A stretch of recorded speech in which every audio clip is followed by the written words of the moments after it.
Hello Earthlings.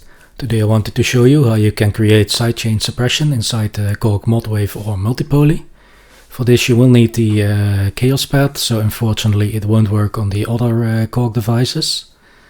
In case you don't know what sidechain suppression is, basically you reduce the volume of a sound by using the compressor whenever another sound hit. So that way you can make room in your mix to make a kick stand out more or something like that. You hear this a lot in electronic music, where you have this kind of pumping sound where it goes vroom, vroom, vroom.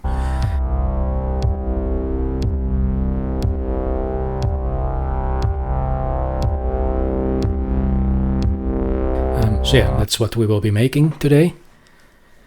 For this I will be using the Modwave native VST, because it's easier to follow along what we will be doing here. Especially in the chaos pad we need to change some things, so we can use it as an envelope. So let's get started. For the first thing I want to change the layer A just to have a little bit more interesting sound without having to do a lot of sound design here. So for that I'm just going to use a pad, and I will be using the LA 2049. Just a little bit of Blade Runner here for a nice big background. And the first thing I'm going to do here is to disable the delay and check the reverb. And that is because the pre-effects are played before the delay and reverb, and typically you want to complete compress the complete sound, but because they are after the compression, that way it won't work very well. You can have some reverb, just not too much, so I'm gonna set it to -11. That should be fine. So let's just quickly hear what the sound sounds like from the Blade Runner. Let's increase the volume a little bit.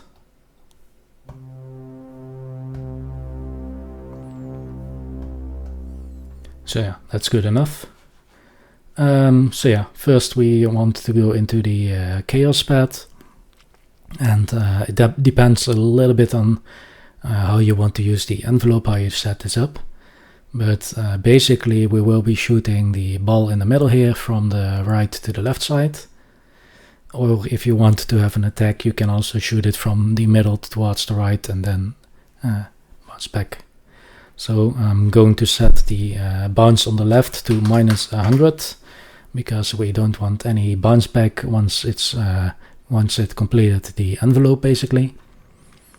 I'm going to remove any of the gravity settings here, set them all to 0. I'm going to start on the right side, and again, if you want an attack, you can start it in the middle or somewhere here. You shoot it to the right then, and then it will come back for the decay. But I will only go for the decay. So this is an aggressive compressor basically. So it will be starting at the right side, and we won't be using the Y, so I'm just gonna set it in the middle. For the direction we will be shooting to the left, so it's going to be 180 degrees. And for the force you want to set somewhere between 60 and 80. If you go over 80, then you will notice that the ball starts lagging usually. So yeah, you don't want that. Another nice thing to set here right away is you can set up the time to one of the mod knobs for modulation if you want. And set that to 70% or something like that. Oh, needs to be -70. So now if you open up the mod knob 4, you will basically be slowing down the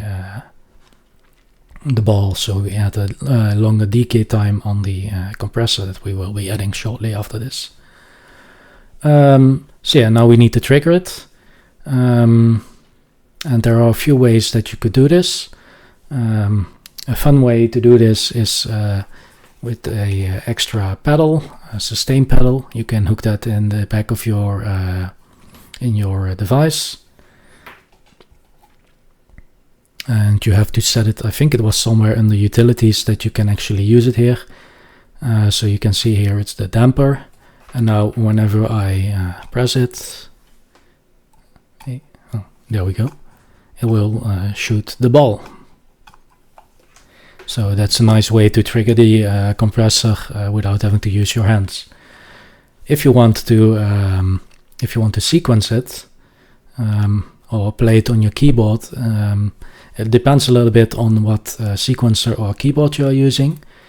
The easiest way, I think, if you can send CC from your sequencer, I would choose that option. You can just choose whatever CC you want here, as long as it's not bound to any function, and then you can send that from your sequencer to trigger the compressor.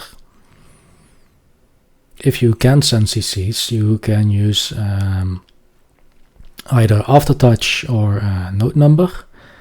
The poly aftertouch is especially nice if you want to have an arpeggiator running, and in the arpeggiator you can trigger the compressor only on a single note in the arpeggiator, for example, if you have poly aftertouch.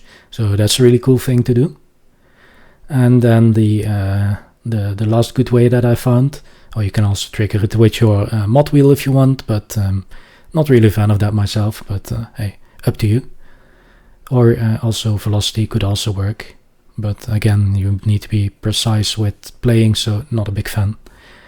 So yeah, note number is probably the easiest way to go here. And as you can see, there's a threshold here, and basically this counts the notes from left to right. And yeah, if you hit any note below that threshold, then you won't trigger the chaos pad. So if I hit a low note, you can see that the chaos pad is not triggering, and when I hit a higher note, you can see that we start triggering the ball here. So I'm going to increase it to 75, something like that. So as you can see, even quite high notes now will not trigger it.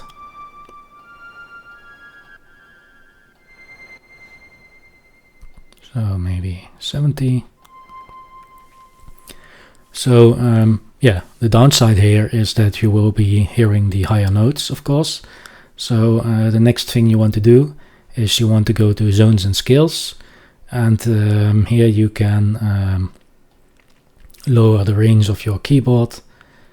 So I'm going to be setting that to C7. So now anytime I hit a note above C7, which is here, anything above that will not make a sound.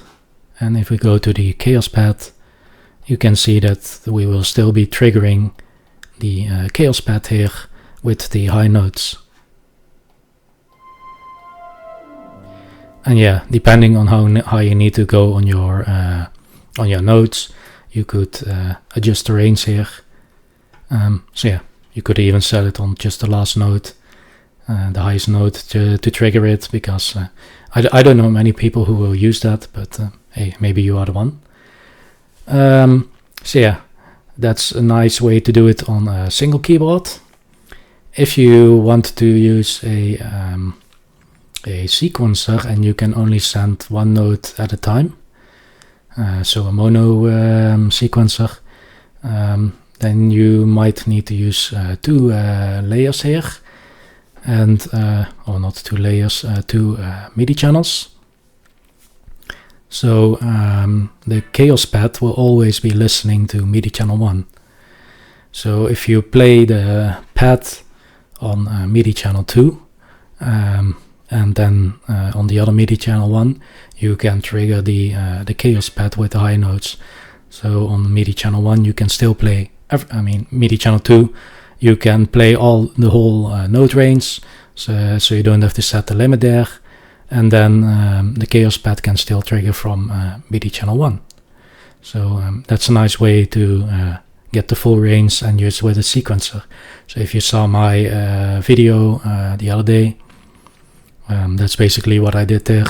I had one MIDI layer, MIDI channel 2 playing the pad sound, and then MIDI channel 1 was triggering the compressor at the same time. So anyway, now that we have the chaos pad here set up, we can go back into layer A, and we go into the effects, and then we turn on the compressor. So basically what we will be doing is we will be controlling the amount ratio here with the chaos pad. So if we click that and add a modulation, we will be choosing the chaos pad. But the way I've set it up, we will only be using the plus side of the chaos pad. So make sure you select the X plus, or if you set it up for Y, you can also do it with Y or with the minus. That's up to you, but in my case, X plus. And we want to set it to 100% here. But of course, you can also modify this so it doesn't always go to 100.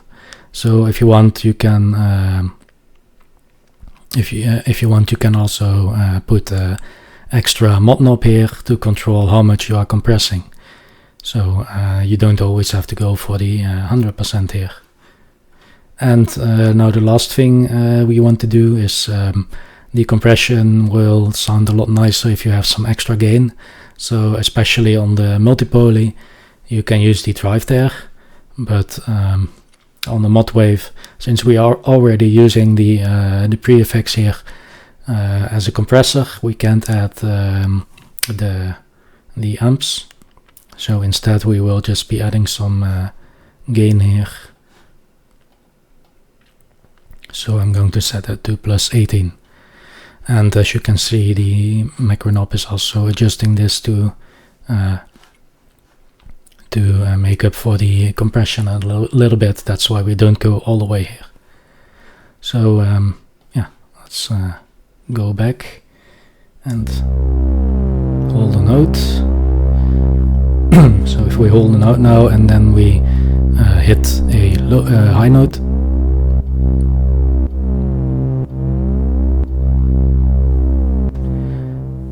you can hear that it fades away whenever I hit one of those high notes.